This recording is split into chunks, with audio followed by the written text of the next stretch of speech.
October 25th, 1944, 6:58 hours, 7 miles off Samar Island, Philippines.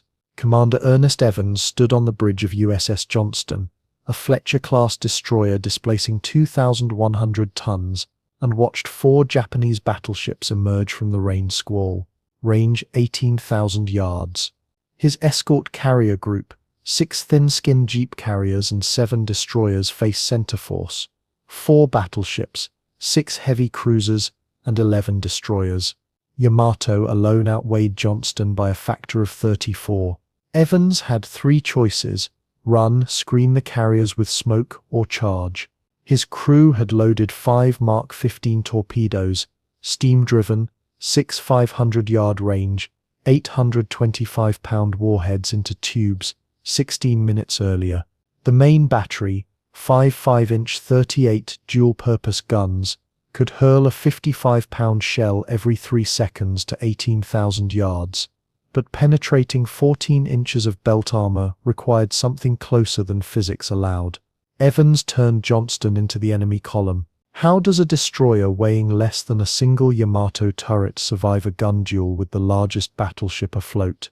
The answer emerged in the next 73 minutes. The first salvo arrived at 6:59. Geysers erupted 300 yards to port, dyed crimson so Japanese spotters could distinguish their ship's fire. Evans counted the splashes, 9 columns, each taller than Johnston's mast. Yamato had opened at extreme range with her forward turret, 3 18-inch rifles capable of hurling 3 200-pound armor-piercing shells 26 miles. The physics were straightforward. 1 shell contained more explosive than Johnston's entire forward magazine. A direct hit would detonate the ship from keel to weather deck. Evans called down to the engine room. Chief Machinist's mate Harold Ellsworth answered over the sound-powered phone, his voice competing with the roar of 4 Babcock and Wilcox boilers pushing superheated steam to 2 General Electric turbines. Evans wanted every available horsepower. Ellsworth confirmed all 4 boilers online, turbines at maximum revolutions. Johnston's screws bit into the Philippine Sea at 35 knots, the destroyer's theoretical maximum in calm water. The sea was not calm. Swells ran 6 feet, legacy of a tropical depression that had passed through 2 days earlier. The hull shuddered with each impact, spray sheeting across the foredeck. Fire Controlman Robert Hagen crouched in the Mark 37 director an analog computer mounted above the bridge that calculated firing solutions using optical rangefinders and gyroscopic stabilization, and tracked the lead battleship through his optics. The Pagoda mast identified her as Congo-class, possibly Haruna, range 16,200 yards and closing. Hagen's director fed constant data to the 5-inch guns, target bearing, range rate, own ship's course and speed. The Mark 37 could predict where a moving target would be when a shell arrived, compensating for time of flight, wind drift, and the Coriolis effect. It could not compensate for the reality that Johnston's guns maxed out at 18,000 yards while Japanese heavy cruisers could reach 25,000. Hagen called ranges to Gun Captain Thomas Whelan in Mount 51, the forward turret. Whelan's crew had already loaded armor-piercing rounds, though AP shells designed for 5-inch guns were optimistic against battleship plate. The rounds would work against cruiser armor at the right angle and range. Everything depended on getting close enough to matter. Evans studied the enemy formation through binoculars. The Japanese had arranged themselves in a classic anti-aircraft disposition, columns of heavy units with destroyers screening the flanks. They were not expecting surface action. Admiral Kurita had taken center force through San Bernardino Strait during the night, bypassing Admiral Halsey's fast battleships, which had raced north chasing a decoy carrier force. The maneuver had been brilliant. Now Kurita's fleet stood between Taffy 3, the escort carriers Johnston was sworn to protect, and open water. The carriers could manage 17 knots on a good day with a following sea. Center force could make 27. Simple mathematics gave the carriers 30 minutes before 18-inch guns found their range. Unless something disrupted the Japanese formation. unless someone forced Kurita to maneuver, to divide his attention, to question his intelligence about American strength. Johnston's torpedo officer, Lieutenant Jack Hartigan, reported tubes ready. The Mark 15 torpedo packed an 825-pound Torpex warhead, a mixture of RDX, TNT, and aluminum powder, yielding 40% more blast than pure TNT, and used a steam turbine to drive contra-rotating propellers at 46 knots to 6,500 yards. The weapon was temperamental. It required precise depth settings, ran hot or cold depending on water temperature, and occasionally executed a circular run that endangered the launching ship. Hartigan's team had checked each torpedo twice. The weapons were cold, meaning they would not leave a telltale wake of bubbles, but cold torpedoes ran slower, 42 knots instead of 46. Hartigan wanted to launch at 8,000 yards, where the run time gave minimal opportunity for evasive action, but maximized probability of hitting something in the enemy column. Evans agreed. 8,000 yards meant Johnston had to close another 8,000 yards while under fire from the entire Japanese formation. The second salvo arrived at 7:01, closer.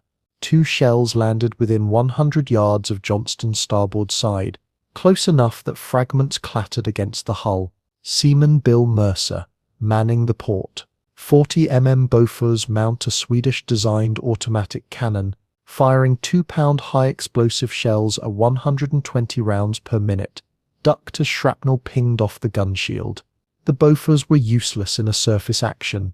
Their maximum range barely exceeded 4,000 yards, but Mercer stayed at his post because Evans had not ordered him elsewhere. Below deck in the forward engine room, Ellsworth monitored steam pressure across 4 gauges. The boilers were redlined, producing steam at 634 pounds per square inch and 850 degrees Fahrenheit. The turbines converted that pressure into 60,000 shaft horsepower, enough to push Johnston's 2,100 tons through the water at speeds that made the hull flex. Ellsworth could hear the frame groaning. Fletcher-class destroyers were built light to maximize speed and armament. The price was structural fragility. Sustained high-speed maneuvering in rough seas could crack welds. Sustained fire from 18-inch guns could do worse. Evans ordered a zigzag pattern, course changes every 40 seconds to spoil enemy fire control. The maneuver worked against submarines and aircraft. Against battleship main batteries it bought seconds, not survival. Japanese spotters adjusted. The third salvo, arriving at 7:03, straddled Johnston. 4 shells landed to port, 4 to starboard, 1 short, 1 over.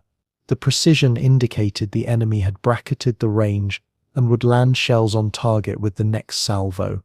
Evans called for smoke. Chief Boatswain's mate Arthur Smith triggered the chemical smoke generator Mark IV, a device that injected oil into the destroyer's exhaust system. Superheated oil vaporized and billowed from the stacks in dense white clouds. Within 30 seconds, Johnston trailed a smoke screen 800 yards long. The wind, blowing east-northeast at 12 knots, carried the screen toward the Japanese column. Evans turned Johnston to parallel the enemy course, staying in the smoke, making targeting impossible. The tactic bought 90 seconds. Japanese cruisers shifted fire to other targets, destroyers Hoel and Harriman, which had begun their own torpedo runs. Range to the nearest battleship, 12,400 yards. Kagan updated firing solutions every 6 seconds. The Mark 37 director hummed with the sound of motors adjusting the optics. Hagan's trainer Seaman Dennis Hale tracked targets through a separate telescope, confirming ranges by visual estimate when radar echoes became ambiguous in the clutter of shell splashes. The system was analog but effective. During Johnston's shakedown cruise in 1943, Hagan's team had put 4 out of 5 practice rounds inside a 100-yard circle at 15,000 yards. Live combat introduced variables practice never replicated.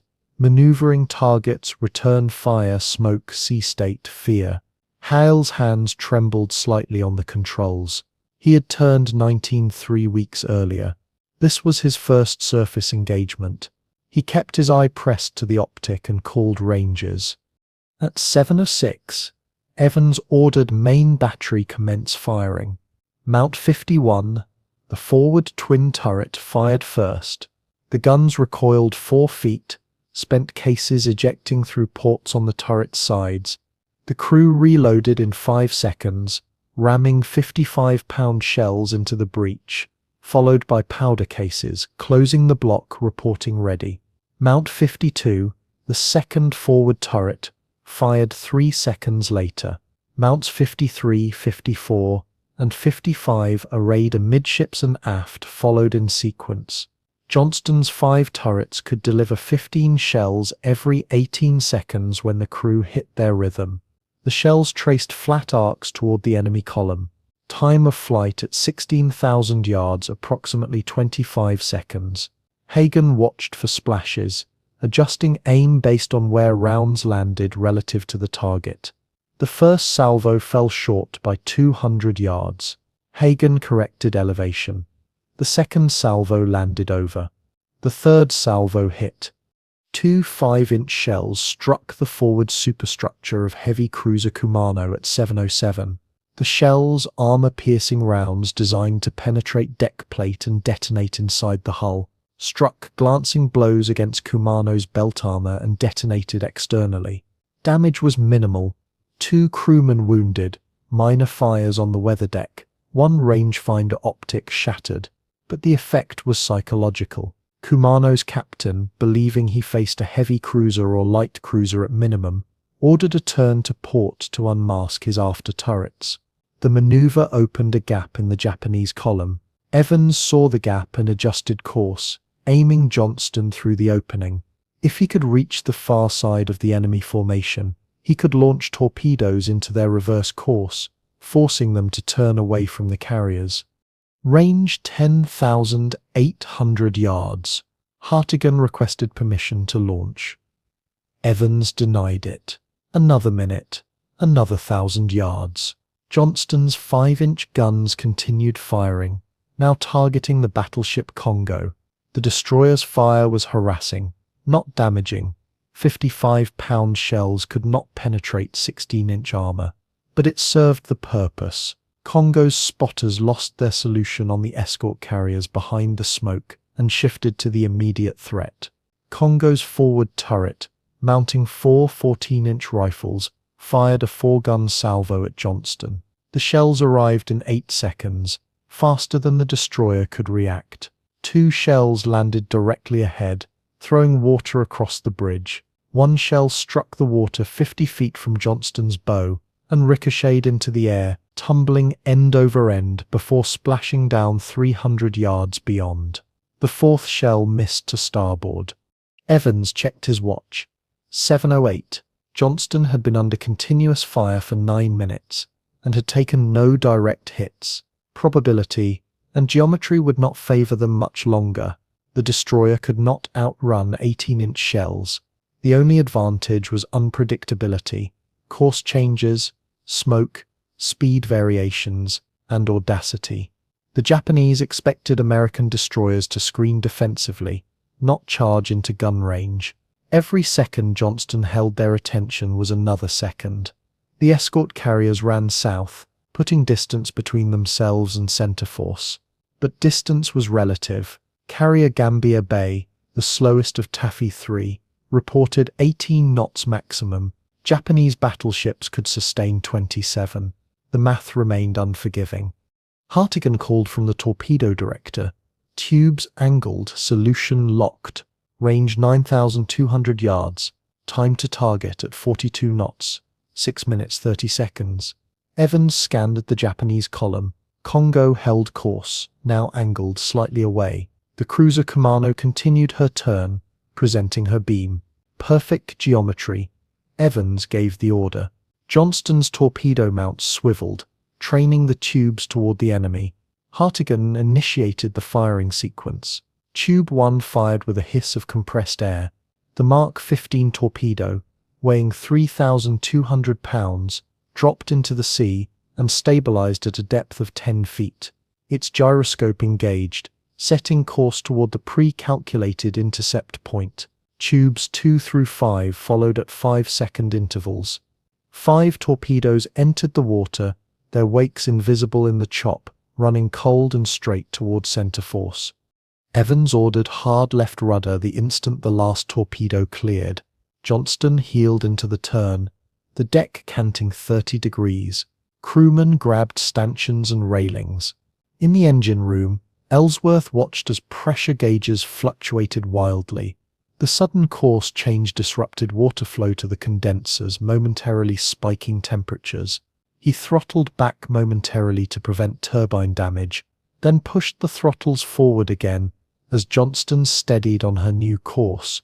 The destroyer had completed a 180-degree turn in 40 seconds, now running perpendicular to the enemy column, opening the range, laying more smoke. The torpedo run would take 6.5 minutes. During that time, Johnston had to survive. Congo fired again at 7:09. This salvo found the range.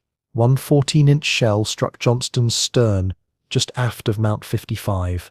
The shell, a 400-pound armor-piercing projectile designed to penetrate battleship deck armor, punched through Johnston's quarter-inch plating as if it were paper. It traveled through the after crew berthing, through the after engine room, and exited through the keel without detonating. The hole it left was 30 inches in diameter. Water flooded the after engine room at a rate of 60 gallons per second. Ellsworth, in the forward engine room, saw his pressure drop as the after turbine lost power. He secured steam to the after plant to prevent scalding the crew and diverted all remaining steam to the forward turbine. Johnston's speed dropped from 35 knots to 28. In the after engine room, water tender George Carbon and his team fought the flood. Seawater sprayed through the entry hole. Driven by pressure and the ship's motion, Carbon activated the emergency bilge pumps, electric pumps capable of moving 150 gallons per minute. But the inflow exceeded capacity. He ordered the compartment evacuated and sealed. 6 men climbed the ladder to the main deck. Carbon last. He dogged the hatch behind him as water reached the lower platform. The after-engine room was lost, but the forward plant remained operational. Johnston could still make 28 knots on one turbine. The question was how long the forward plant could sustain that load before something failed. Evans assessed damage from the bridge. 1 engine room flooded, 1 torpedo mount inoperable, aft steering compartment taking water. The ship listed 3 degrees to starboard, correctable with counter-flooding, but that would cost speed. He ordered no counter-flooding. Speed mattered more than trim. Johnston continued her run, parallel to the Japanese column, staying in the smoke, guns still firing. Hagen had shifted targets to the cruiser Haguro, which had turned to pursue. Haguro's 8-inch guns had longer range than Johnston's 5-inch. But the cruiser's fire control was less sophisticated. Haguro's salvos landed consistently behind Johnston, suggesting their spotters were misjudging the destroyer's speed. Hagen exploited the error, calling for rapid fire. Johnston's guns worked mechanically: load, fire, eject, repeat. The crews in the turrets moved like automatons, each man executing his role without conscious thought. Shell cases piled on the deck. Powder residue stung eyes and throats. At 7:14, Johnston's torpedoes reached the enemy column. Hartigan watched through binoculars, searching for the telltale geyser of a hit. The first torpedo missed ahead of Congo. The battleship's speed was higher than estimated. The second torpedo ran under Congo's shallow draft without triggering its magnetic exploder, a proximity fuse designed to detonate beneath a ship's keel, breaking its back, but prone to premature detonation or failure. The third torpedo struck Kumano amidships on the starboard side. The explosion tore a 40-foot hole in the cruiser's hull, flooding 2 boiler rooms and jamming her rudder. Kumano slewed to starboard, out of formation, losing way. The 4th and 5th torpedoes missed wide, running beyond the formation into empty sea.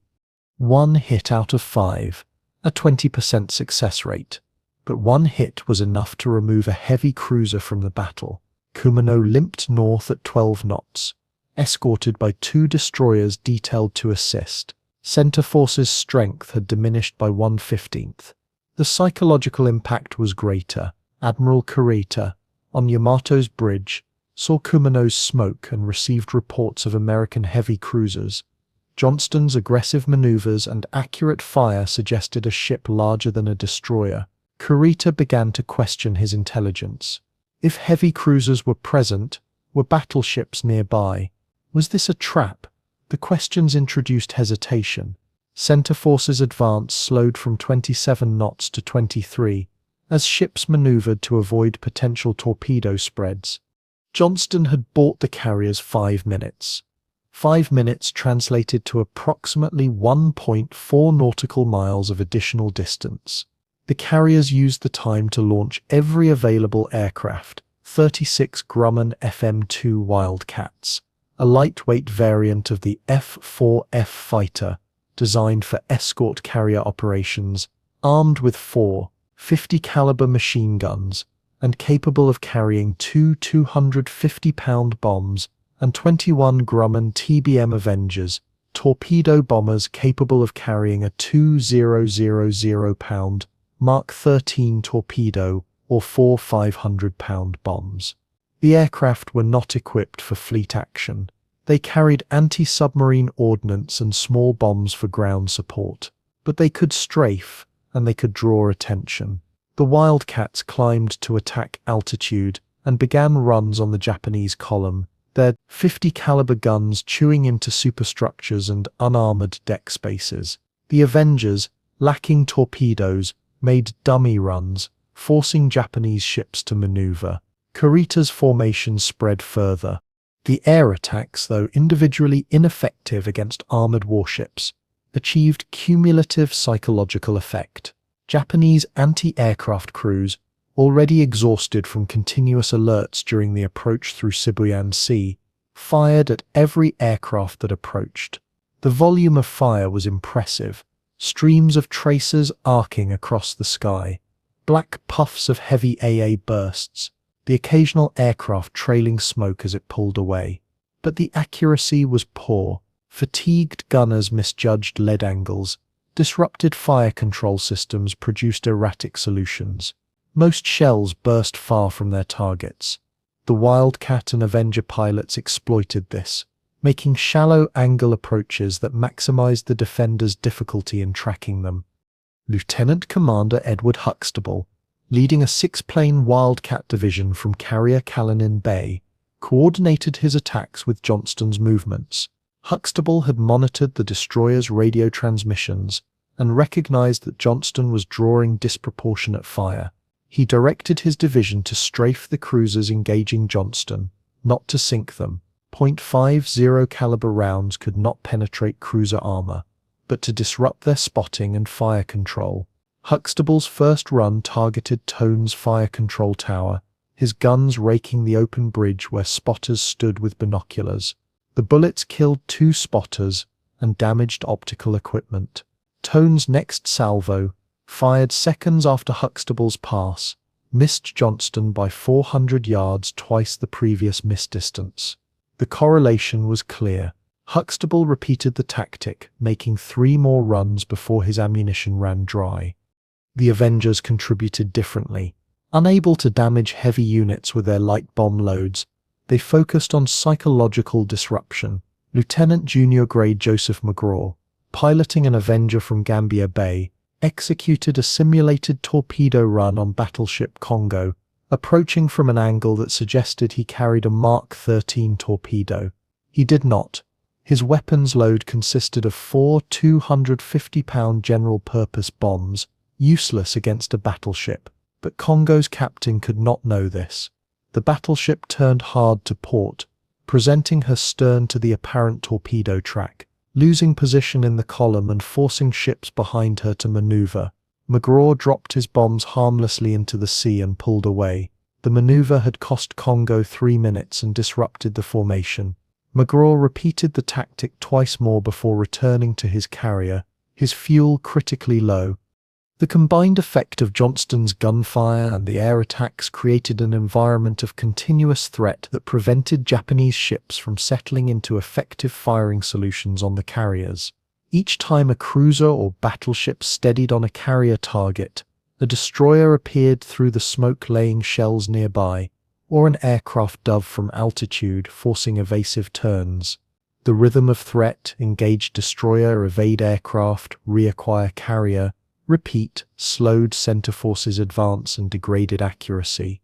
Admiral Kurita, observing this pattern from Yamato, began to suspect he faced a larger force than initially assessed. Destroyers and aircraft suggested carrier groups plural, not the single group his intelligence had reported. The suspicion was false, but it was reasonable given the chaos of the tactical picture. Evans saw the aircraft overhead and recognized the opportunity. With the Japanese distracted, Johnston could extend her smokescreen, giving the carriers additional concealment. He ordered a course toward the enemy rear, intending to circle behind the Japanese column and re-engage from a new angle. The maneuver required crossing open water. No smoke, no concealment for approximately 4 minutes. Hagen protested. 4 minutes under fire from multiple ships guaranteed hits. Evans overruled him. Gambier Bay, the slowest carrier, was still in range of Japanese cruisers. If Johnston did not draw fire, Gambier Bay would sink within 15 minutes. Evans accepted the risk. Johnston cleared her own smokescreen at 7:18. Instantly, 6 Japanese ships shifted fire to her. The bridge crew watched as muzzle flashes rippled along enemy hulls, cruiser 8-inch guns, destroyer 5-inch guns, even Yamato's secondary battery of 6-inch guns. The first salvo arrived in 12 seconds. 20 shells landed around Johnston, geysers erupting in a pattern that encircled the ship.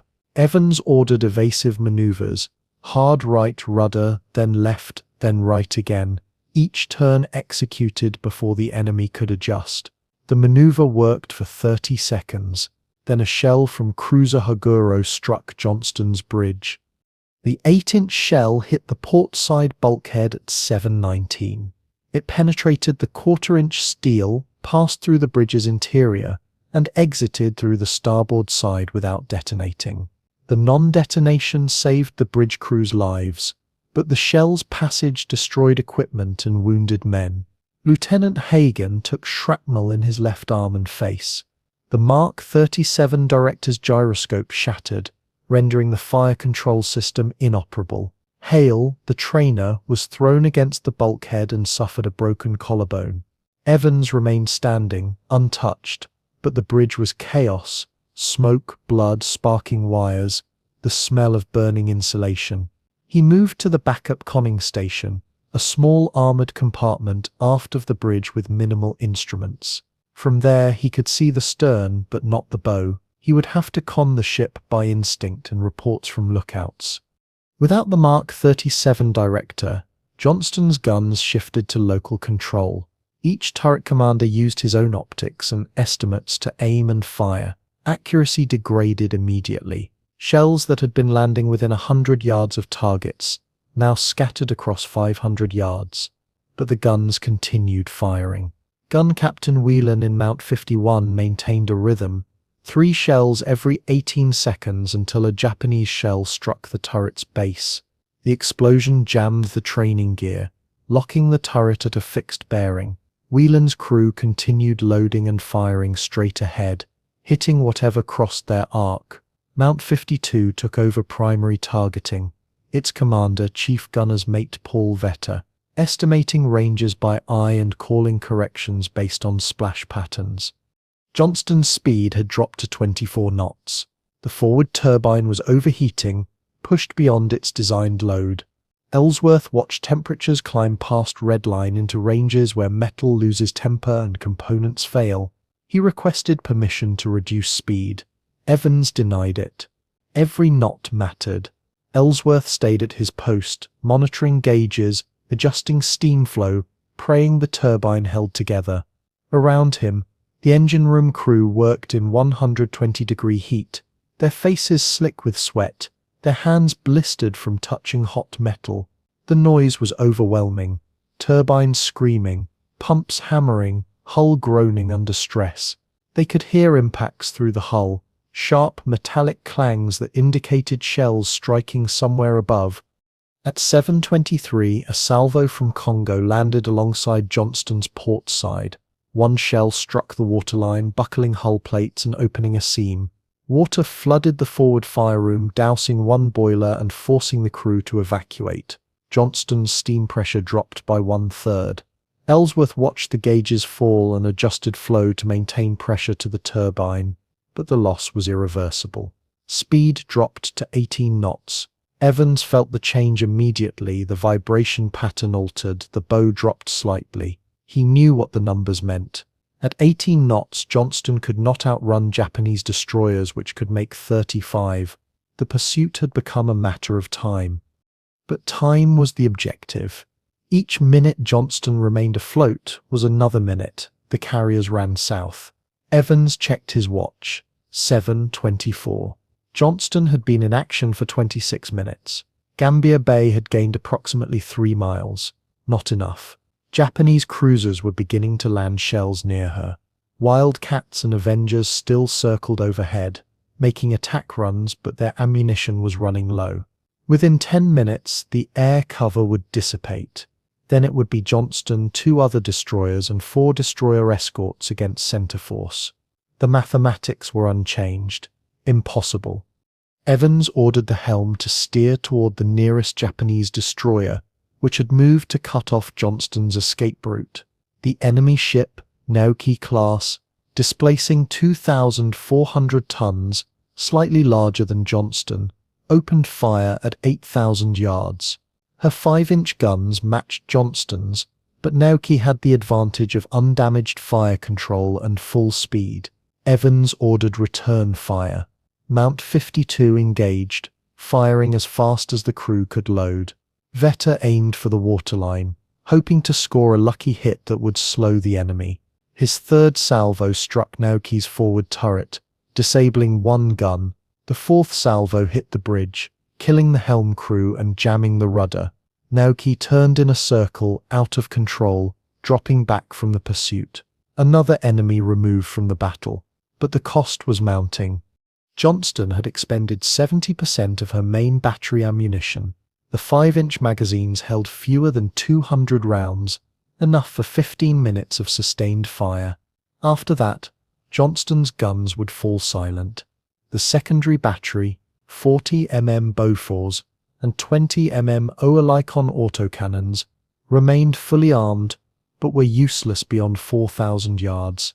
Evans did the arithmetic. 15 minutes of ammunition, 18 knots of speed, multiple enemy ships converging. Johnston would not survive another quarter hour. But she did not need to survive. She needed to be dangerous long enough that the Japanese could not ignore her. At 7:31, Evans addressed the crew over the ship's public address system. His voice, amplified through speakers in every compartment, cut through the noise of battle. He told them Gambier Bay was still afloat.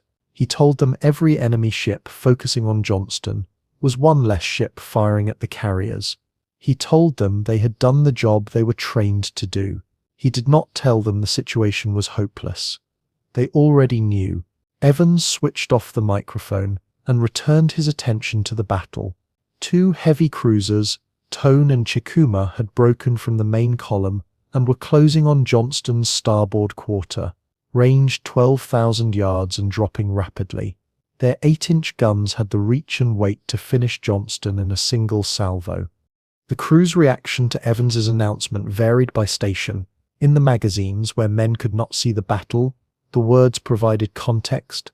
They were not dying for nothing. The carriers lived because Johnston fought. On the gun mounts, where crews watched Japanese ships close, the words offered slim reassurance. Yes, they had done their job, but the job was killing them. In the engine spaces, where Ellsworth and his team fought to maintain power against cascading failures, the words were background noise. They had their own fight, keeping the turbine turning, managing steam pressure, preventing catastrophic boiler failure. Ellsworth's universe was 10 gauges, 4 valves, and 2 throttles. Nothing beyond that mattered until the turbine stopped or the compartment flooded. The damage to Johnston's propulsion system had reached critical thresholds. With the after turbine destroyed and one boiler flooded, the forward plant was operating at 140% of design capacity. The turbine blades, spinning at 4,200 revolutions per minute, were flexing under centrifugal loads they were never designed to sustain. Ellsworth monitored turbine bearing temperatures, watching them climb past redline into the danger zone where metal begins to soften. At 680 degrees Fahrenheit, 50 degrees above maximum rated temperature, bearing material would deform, causing catastrophic seizure. Ellsworth's gauges read 665 degrees and rising. He had perhaps 10 minutes before the bearing failed, maybe 15 if he reduced throttle. But reducing throttle meant losing speed, and speed was survival. He held the throttles at maximum and watched the temperature climb. The flooding situation forward had stabilized at a precarious equilibrium. The forward fire room had flooded completely. The after engine room was sealed with water to the overhead, and the forward engine room, Ellsworth Station, had taken water from near-miss shell splashes but remained operational. Damage Control Party 1 had shored the bulkhead separating the flooded compartments from the remaining dry spaces. The shoring consisted of timber beams wedged horizontally against the bulkheads, distributing pressure across the weakened plates. Chief Novak inspected each shore, tapping it with a mallet to test its hold. A properly set shore rang with a solid thump. A loose shore produced a hollow sound. Novak found 3 loose shores and reset them, driving wedges deeper with hammer blows that echoed through the hull. The list to starboard had increased to 12 degrees. Johnston's hull, designed to float level, was out of trim. The starboard main deck was 6 feet lower than the port side. This affected everything. Gunnery solutions were calculated assuming level firing. Ammunition hoists operated with less efficiency when tilted. Even walking across the deck required conscious adjustment. Sailors moved with one hand on railings, compensating for the cant. The list also affected shell impacts. Shells landing to starboard hit the hull at steeper angles, increasing penetration. Shells landing to port struck at shallower angles, sometimes glancing off. The difference was marginal but measurable. Damage control teams prioritized shoring starboard side compartments, knowing they were more vulnerable. Johnston's situation at 7:32 could be quantified in diminishing resources. Main battery ammunition, 180 rounds remaining across all operational turrets. Secondary battery ammunition, 40 mm rounds exhausted, 20 mm rounds at 12%. Fuel sufficient for 6 hours at current consumption, but current consumption assumed an operational engine room, which no longer applied. Electrical power, main generators operating at 70% capacity due to damaged switchboards. Fresh water, contaminated with seawater in all but 2 tanks. Food irrelevant. The crew had not eaten since 6 o'clock before battle stations, and would not eat again aboard Johnston. Medical supplies, morphine depleted, bandages nearly exhausted, plasma expended treating shock victims. The ship was consuming itself, burning through every reserve to buy additional minutes. Evans ordered all remaining smoke canisters activated. White clouds billowed from Johnston's deck, adding to the stack smoke. The screen was thin. Johnston's speed was too low to lay effective concealment, but it disrupted Japanese optics momentarily. Tone and Chikuma fired into the smoke, shells landing close but missing. Evans steered erratically, turning into and out of the smoke, making his position ambiguous. The tactic bought 2 minutes. At 7:33, a shell from Tone struck Johnston's stack, severing it at the base. The stack toppled forward, crashing onto the deck and crushing the after deck house. Steam vented from broken pipes, scalding 2 crewmen. Johnston's smoke generation ceased. The destroyer ran naked under the enemy's guns. The stack's collapse had secondary effects beyond the loss of smoke generation. The stack carried exhaust from the boilers without it. Exhaust pressure built up in the fire room, reducing combustion efficiency. Ellsworth felt the pressure drop across his steam lines and compensated by increasing oil flow to the remaining boiler. But increased oil consumption meant reduced operating time. He calculated quickly, at current consumption, fuel would last 3 hours, not 6. 3 hours was optimistic. It assumed Johnston survived that long. Ellsworth dismissed the calculation and focused on maintaining steam pressure. Long-term fuel consumption was irrelevant when the ship might sink in the next 5 minutes. The crew working topside had to navigate around the fallen stack, which lay diagonally across the main deck, blocking access to the after section. Damage control teams rigged lines and ladders to bypass the obstruction, but movement aft was slowed. This complicated medical evacuation. Wounded men in the after section could not be carried forward to the main aid station. Pharmacist's Mate Smith adapted by establishing a secondary aid station on the fantail, treating men with whatever supplies remained. He performed amputations with a bone saw from the ship's carpenter shop, administered local anesthetic salvaged from dental supplies, and stitched wounds with fishing line when surgical thread ran out. His methods were improvised and crude, but they saved lives that would otherwise have been lost to shock and blood loss. Johnston's tactical value at this stage was proportional to her threat perception. She was visibly damaged. List, smoke, reduced speed, but still firing, still maneuvering, still dangerous.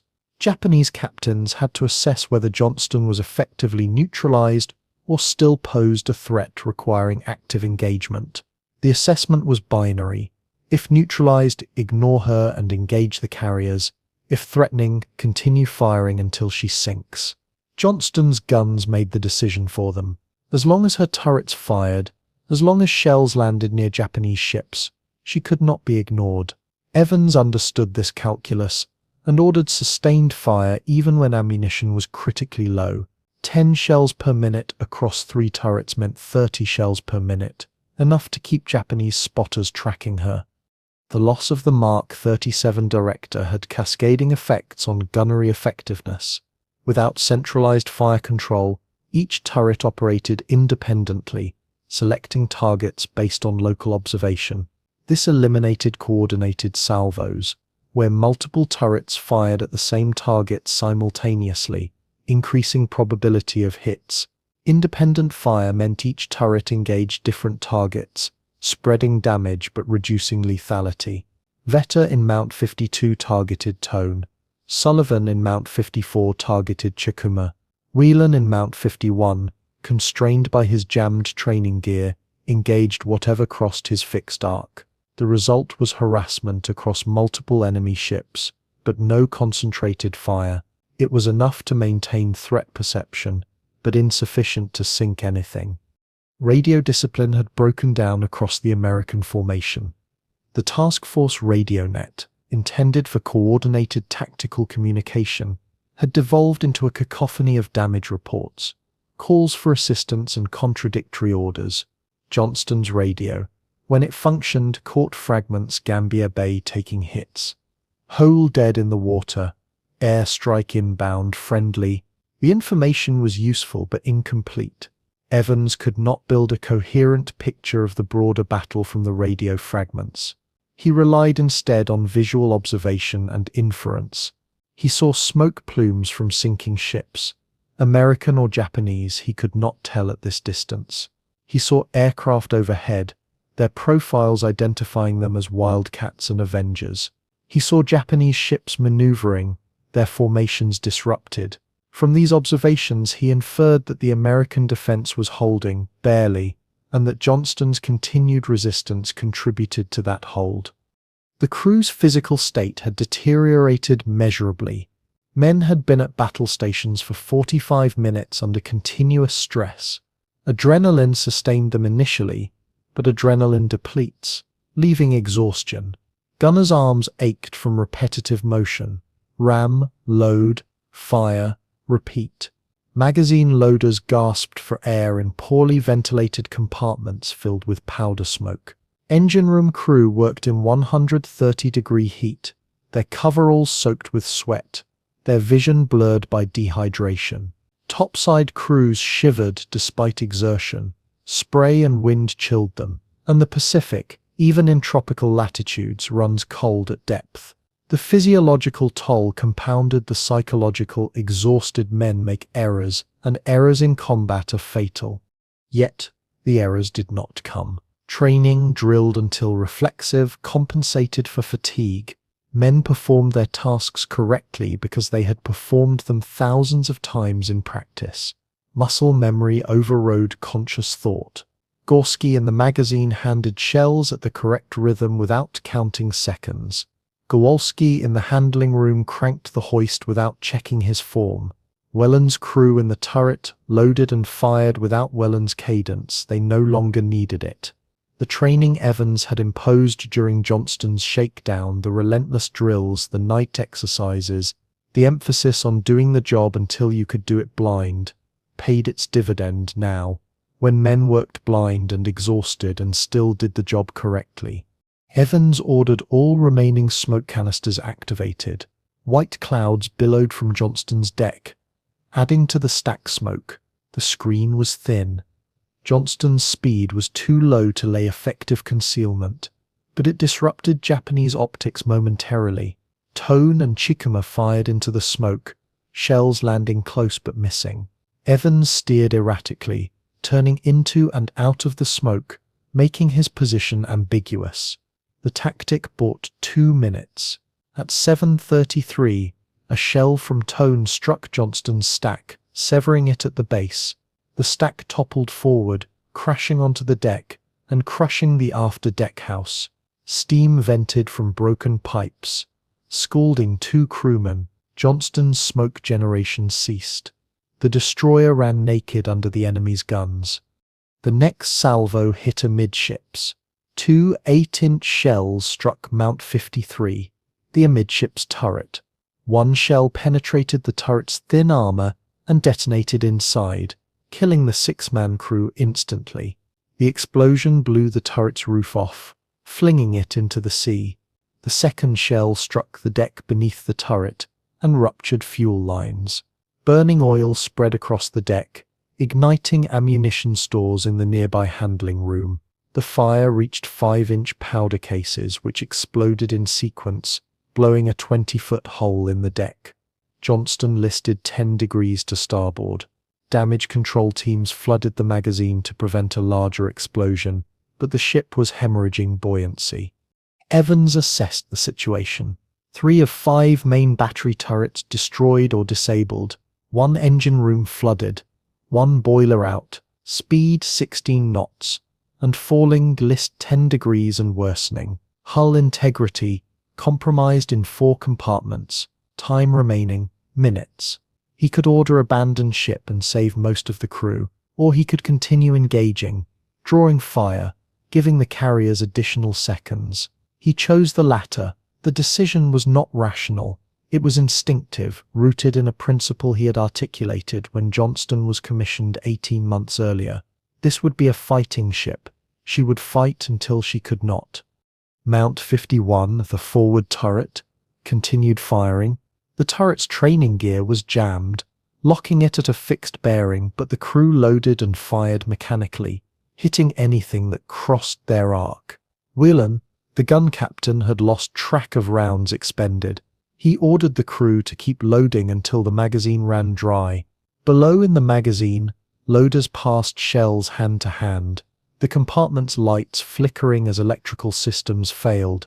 They worked in near darkness, guided by muscle memory and the sound of the turret's recoil. One loader, Seaman Michael Gorski, counted shells as they passed, 43, 42, 41.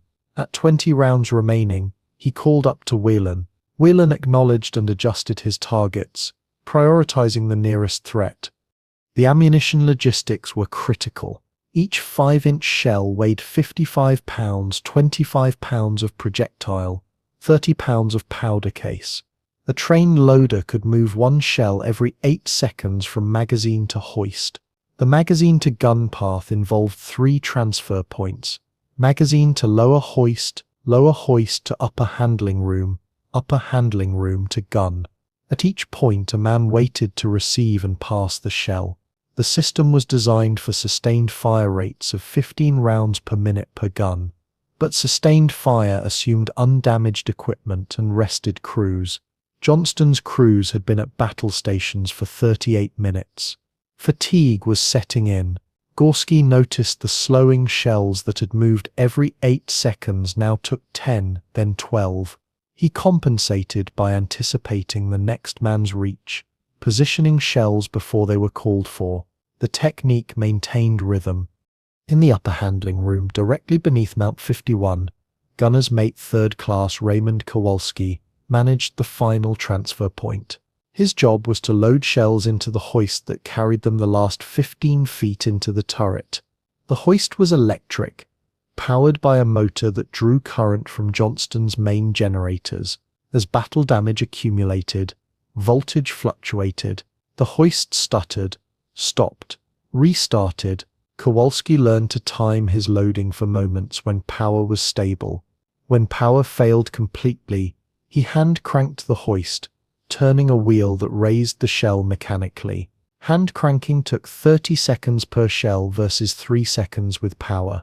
The difference was the gap between maintaining fire and going silent. Kowalski cranked until his shoulders burned, then cranked more. Above, in the turret itself, Whelan's crew functioned as a 6-man machine. The pointer controlled elevation, the trainer controlled bearing, the rammerman shoved shells into the breech, the powderman followed with the powder case, the breechman closed the block, and Whelan commanded. Each man's action triggered the next man's response. The sequence was drilled until it became reflexive. When a shell landed close, throwing the ship violently, the crew maintained their rhythm because stopping meant thinking, and thinking meant fear. Reflexive action suppressed fear. Whelan understood this, and called cadence, ram powder, close, fire, keeping the crew synchronized. The cadence was not necessary for trained gunners, but it filled the silence between explosions with something human. Johnston's remaining operational turrets, Mounts 52 and 54, continued engaging targets across a widening arc. Mount 52, under Chief Gunner's mate Paul Vetter, had shifted to counter-battery fire, targeting Japanese destroyers that were attempting to close for torpedo attacks. Vetter's crew achieved a hit on destroyer Yurikaze at 7:28, the 5-inch shell striking the Japanese ships after funnel and disabling her engineering plant. Yurikaze lost way, falling behind the Japanese formation. The hit was fortuitous. Vetter had been aiming at Yurikaze's bridge and missed low. The shell struck the funnel by accident, but the effect was intentional, another enemy ship removed from pursuit. Mount 54, the after turret still operational despite damage to surrounding structures, engaged heavy cruiser tone under local control. Fire controlman James Sullivan, directing the turret from a position on the weather deck with binoculars and a handheld radio, estimated ranges and called corrections.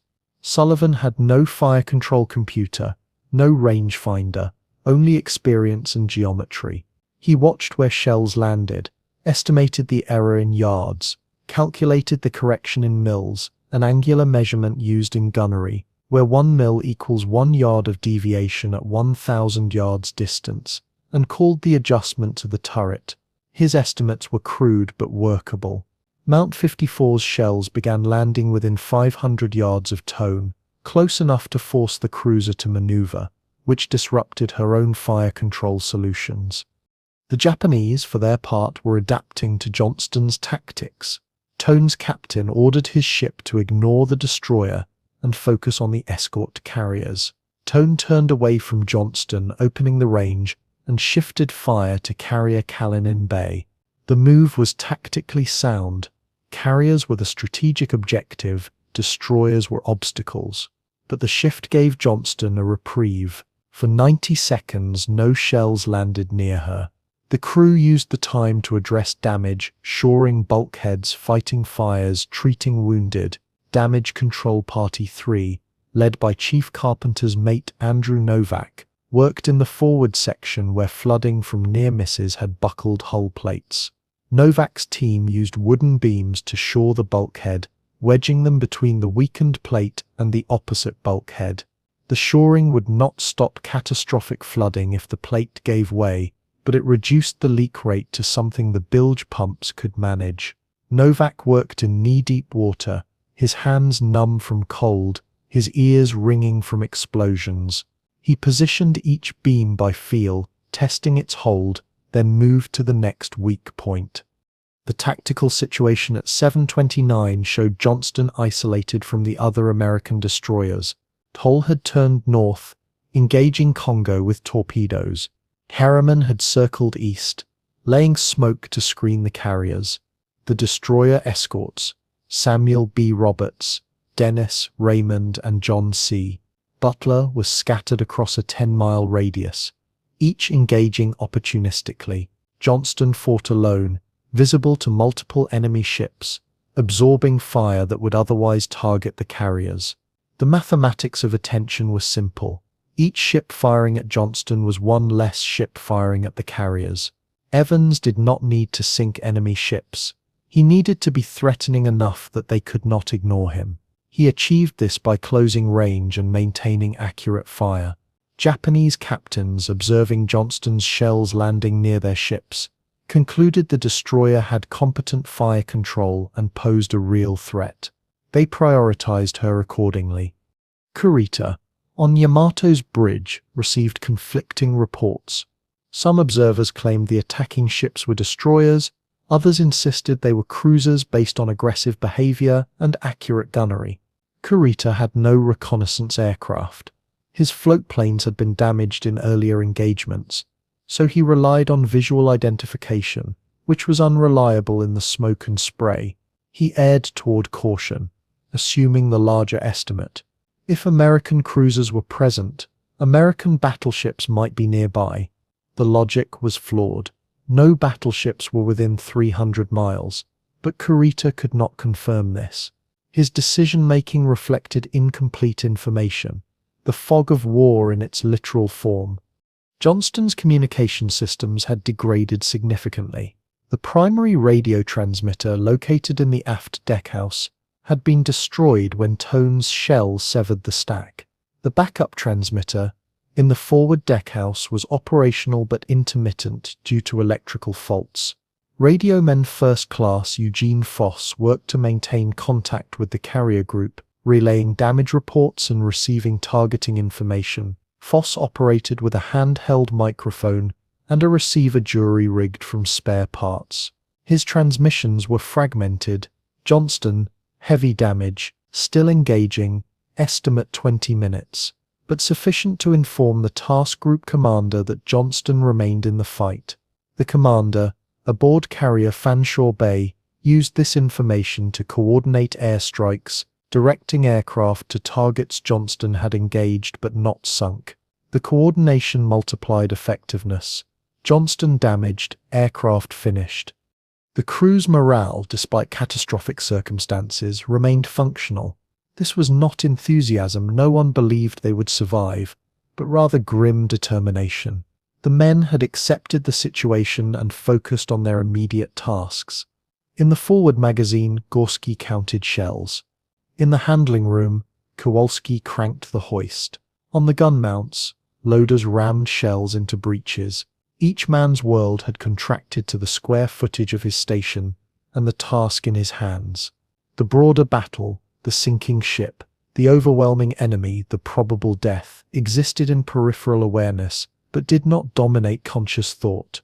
This psychological compartmentalization, though fragile, allowed continued function under stress that would otherwise paralyze.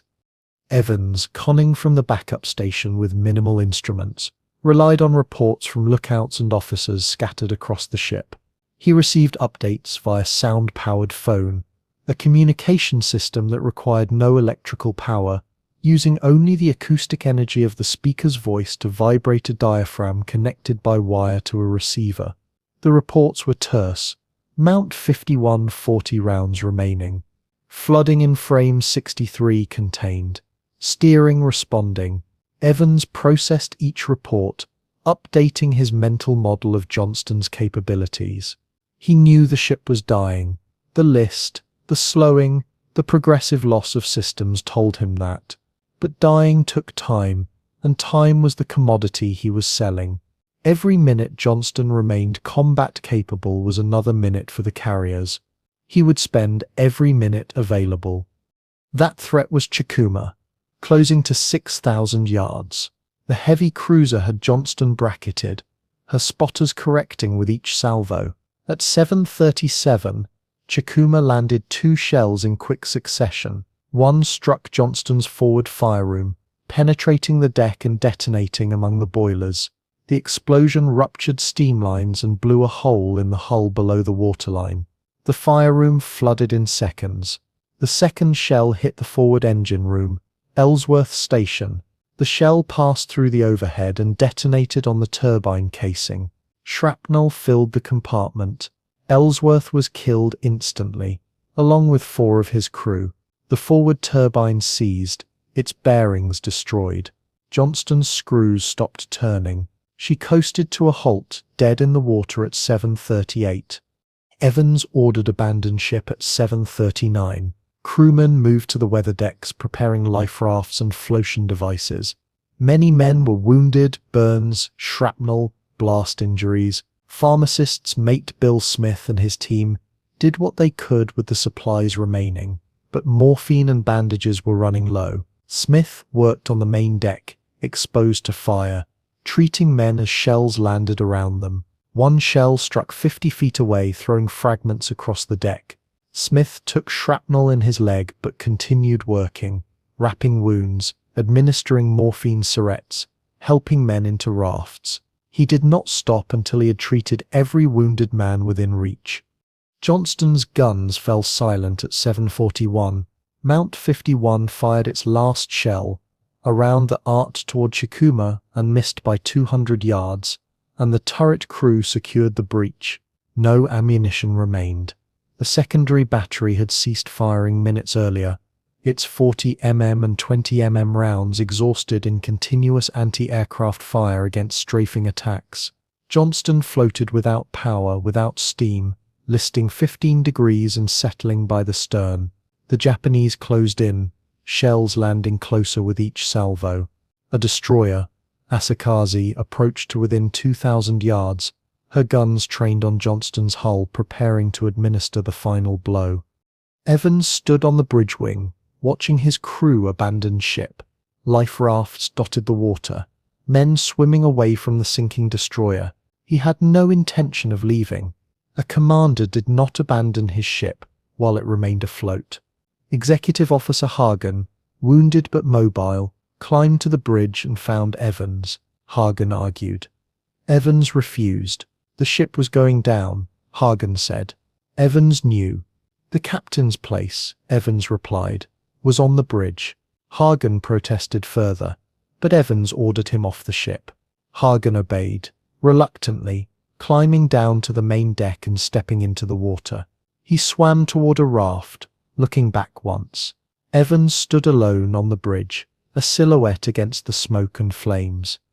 At 7:45, Asakaze fired a final salvo. 4 5-inch shells struck Johnston's hull at the waterline. The explosions opened the seams, and the sea rushed in. Johnston rolled to starboard, the list increasing to 30 degrees, then 45. Water flooded the main deck. The bow lifted as the stern sank, the destroyer standing nearly vertical for a moment before sliding beneath the surface. She disappeared at 7:50, 73 minutes after the first enemy shell landed. The men in the rafts watched her go. Some saluted. Others wept. Most simply held on to the rafts and waited for rescue. Rescue came 20 hours later. Destroyer escort USS Samuel B. Roberts and destroyer Herman returned to search for survivors after Center Force withdrew. They found 141 men from Johnston's crew of 327. Commander Evans was not among them. Witnesses reported he had remained on the bridge as the ship sank. His body was never recovered. The Navy awarded him the Medal of Honor posthumously, the first Native American naval officer to receive the decoration.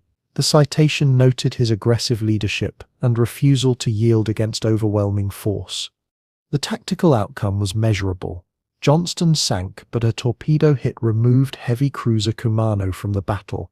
Her gunfire damaged destroyer Naoki and disrupted the formation of center force.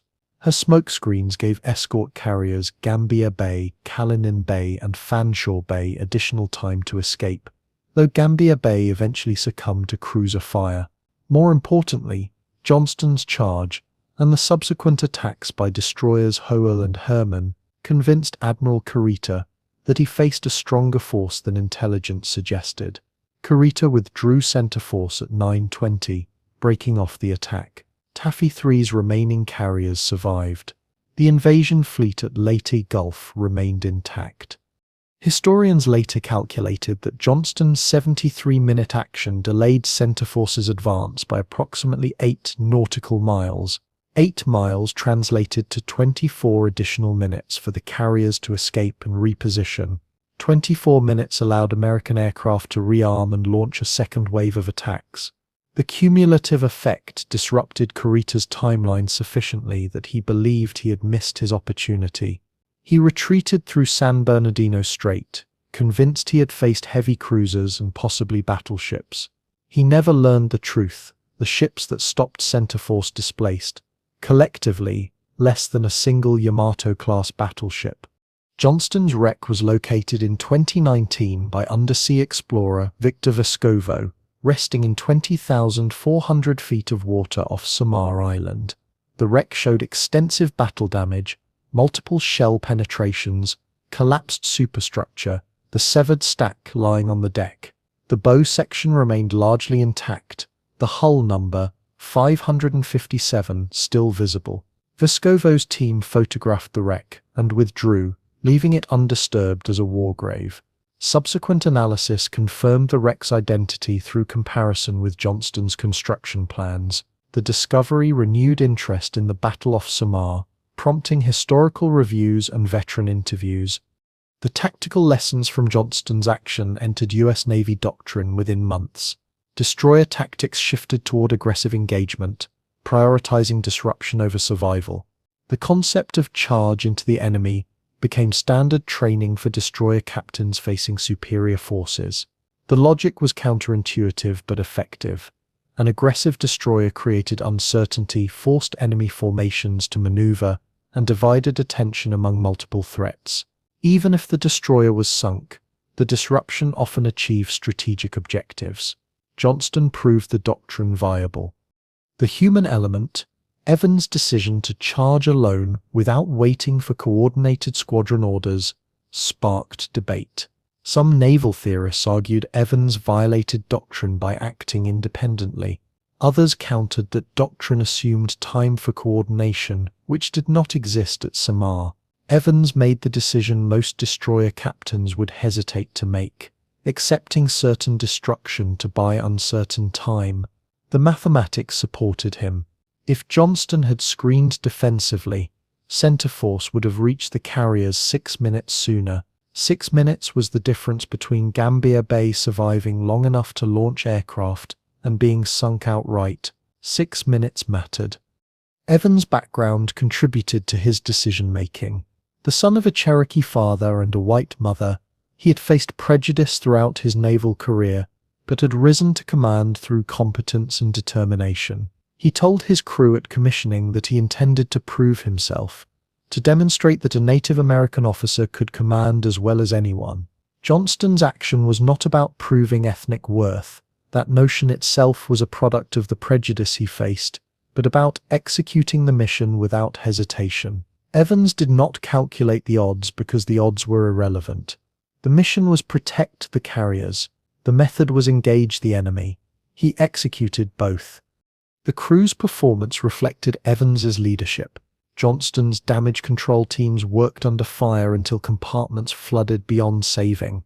Gunners maintained their rhythm through ammunition exhaustion. Engine room crews pushed equipment past failure points. No one abandoned their post until Evans gave the order. The cohesion was not accidental. Evans had drilled the crew relentlessly during Johnston's shakedown and operational deployments. He emphasized cross-training. Every man could perform multiple roles and rehearsed damage control scenarios until the crew could execute them in darkness and smoke. The training paid dividends when Johnston took her first hit. The crew responded automatically without panic, focusing on damage containment and maintaining combat capability. The comparison between Johnston and the Japanese ships she engaged revealed asymmetries in doctrine and design. Japanese heavy cruisers and battleships prioritized firepower and armor, accepting reduced maneuverability. American destroyers prioritized speed and agility, accepting vulnerability. The trade-offs created a tactical imbalance. Japanese ships could absorb punishment but struggled to track fast-moving targets. American destroyers could maneuver rapidly but could not survive direct hits. Johnston exploited her strengths: speed, smoke, rapid course changes to maximize survival time. When those strengths eroded, speed lost to battle damage, smoke depleted, the imbalance reasserted. Johnston's sinking was inevitable once she lost mobility, but the time she bought was sufficient. The psychological impact on Centreforce was significant. Kurita's decision to withdraw remains debated. Some historians attribute it to fuel concerns. Centreforce had burned considerable fuel during high-speed maneuvering. Others cite aircraft attacks, which, though ineffective in sinking ships, disrupted formations and inflicted casualties. A minority view holds that Kurita, exhausted after 72 hours of continuous operations, made a risk-averse decision, influenced by incomplete intelligence. Johnston's role in shaping that intelligence is clear. Her aggressive attack suggested American surface forces were present in strength. Kurita had no way to verify otherwise. His retreat was cautious, perhaps overly so, but rational given his information. The broader strategic context of the Battle of Samar underscores Johnston's significance. The Japanese objective was to disrupt the Leyte Gulf invasion by destroying the vulnerable escort carriers, providing air cover for ground forces. Success would have imperiled the entire Philippine campaign, potentially extending the war by months. The escort carriers' survival ensured continuous air support for troops ashore and maintained pressure on Japanese defensive positions. Johnston's action, combined with those of other destroyers and destroyer escorts, prevented the strategic failure that Japanese planners anticipated. The battle demonstrated that small ships, aggressively handled, could achieve effects disproportionate to their size. The cost to Johnston's crew was severe. Of 327 men aboard, 186 were lost, killed in action or drowned during the 20-hour wait for rescue. Many survivors suffered injuries that required extended hospitalization. Some never fully recovered. The psychological toll was equally significant. Survivors reported nightmares, survivors' guilt, and difficulty adjusting to post-war life. The Navy provided limited mental health support in 1944. The concept of post-traumatic stress disorder had not yet entered medical terminology.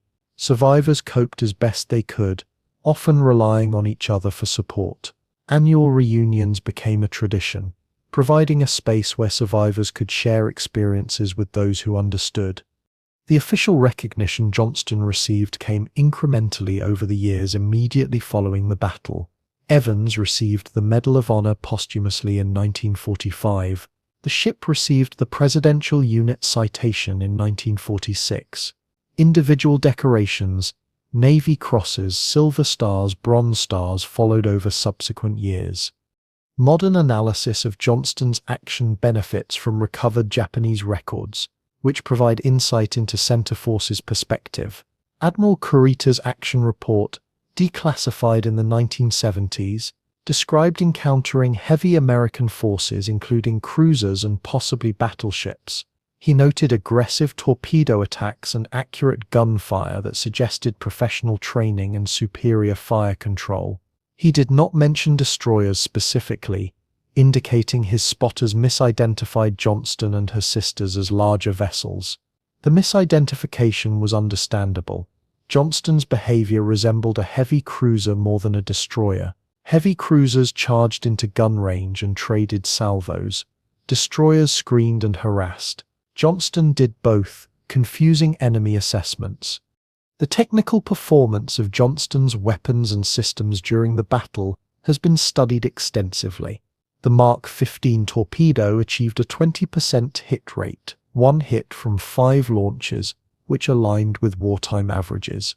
Torpedo reliability remained problematic throughout the Pacific War, with depth-keeping issues, premature explosions, and dud warheads plaguing the weapon system. Johnston's crew had mitigated some issues through meticulous maintenance, but inherent design flaws remained unfixed. The Mark 37 Fire Control Director, before its destruction, performed admirably, enabling Johnston to score hits at ranges exceeding 15,000 yards. The system's analog computers compensated for ship motion, target motion, and ballistic variables with surprising accuracy. Its loss forced Johnston's gunners to rely on visual estimates, reducing accuracy but not entirely eliminating effectiveness.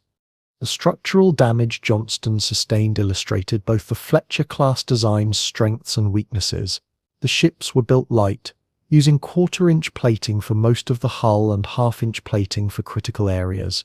This saved weight, enabling higher speeds and heavier armament, but provided minimal protection against even destroyer-caliber shells.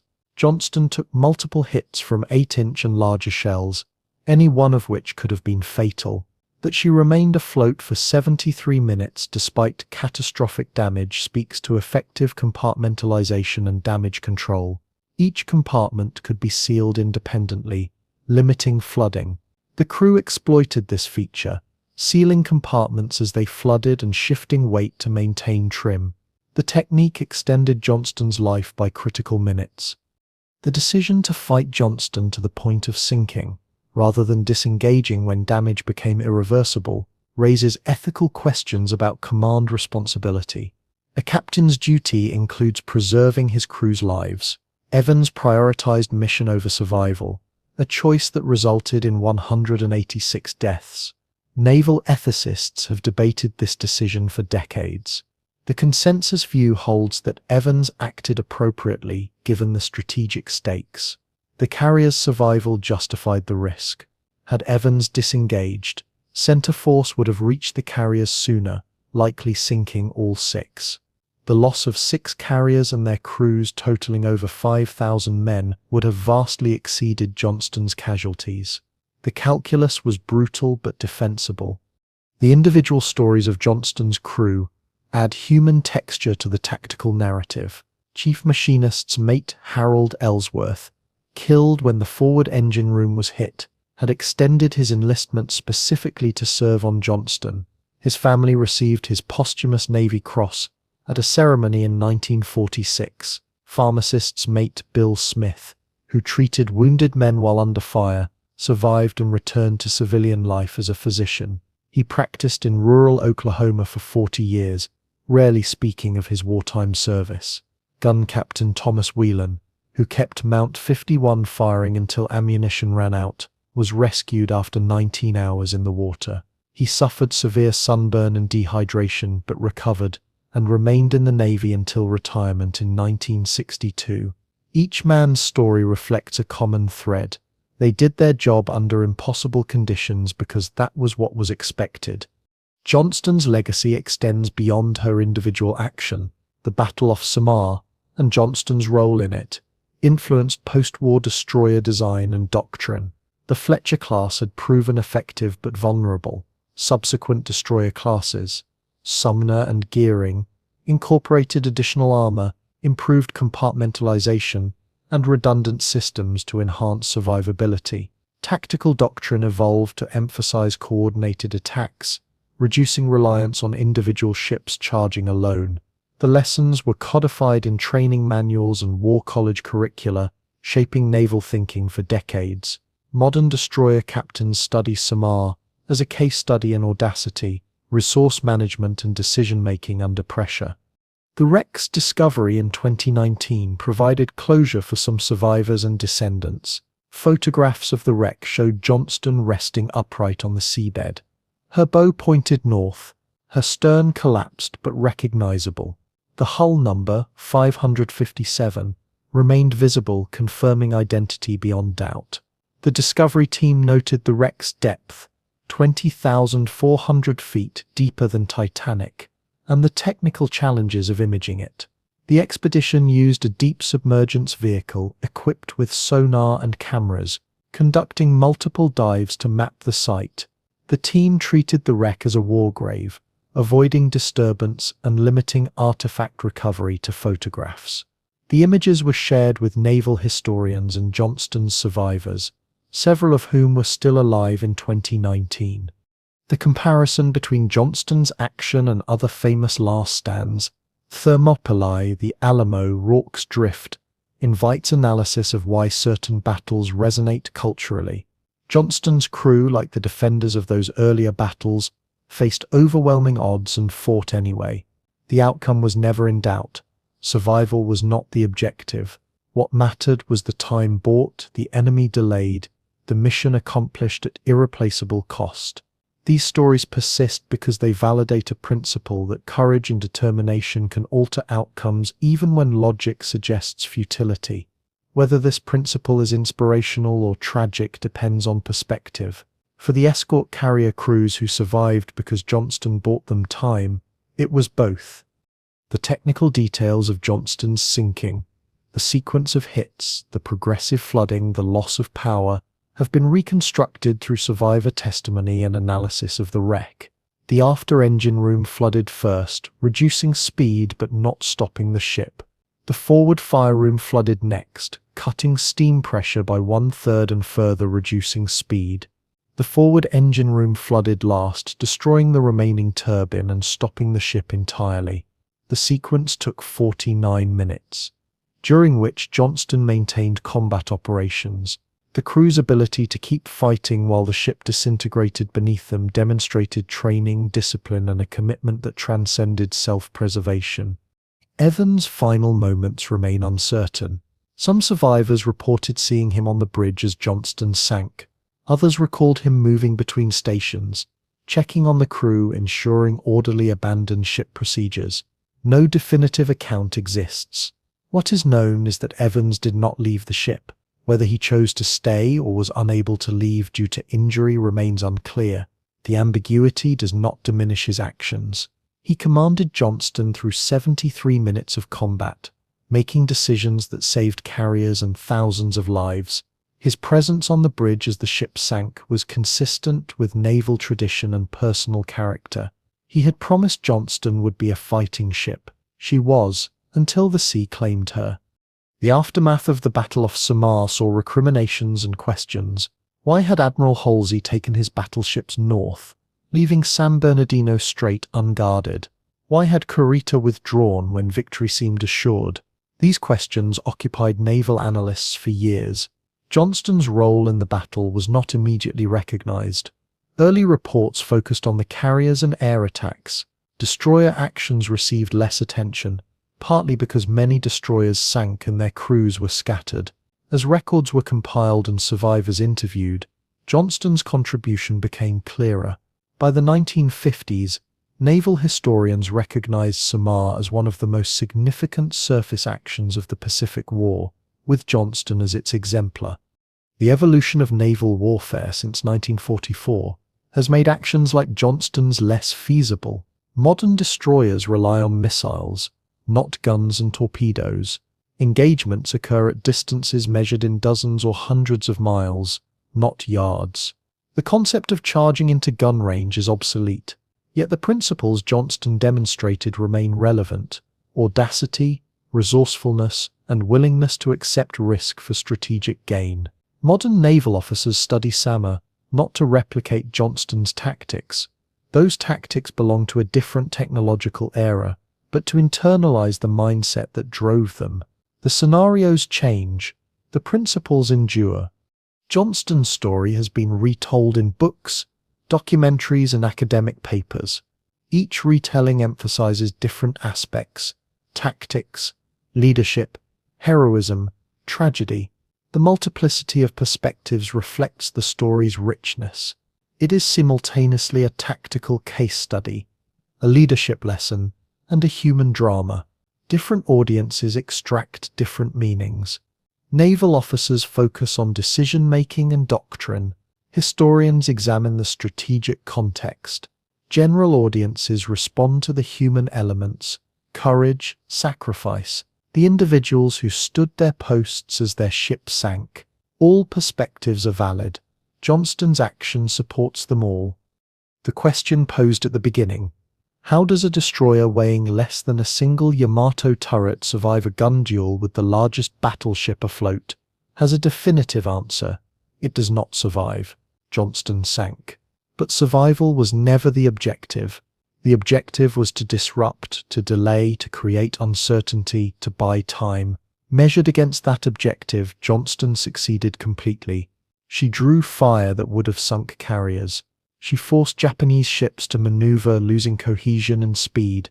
She inflicted damage disproportionate to her size, and she demonstrated that small ships aggressively handled could influence battles far beyond their weight class. That lesson justified the cost. Whether the cost was acceptable remains a question each person must answer individually, informed by the knowledge that Johnston's crew chose to pay it willingly, knowing what it meant.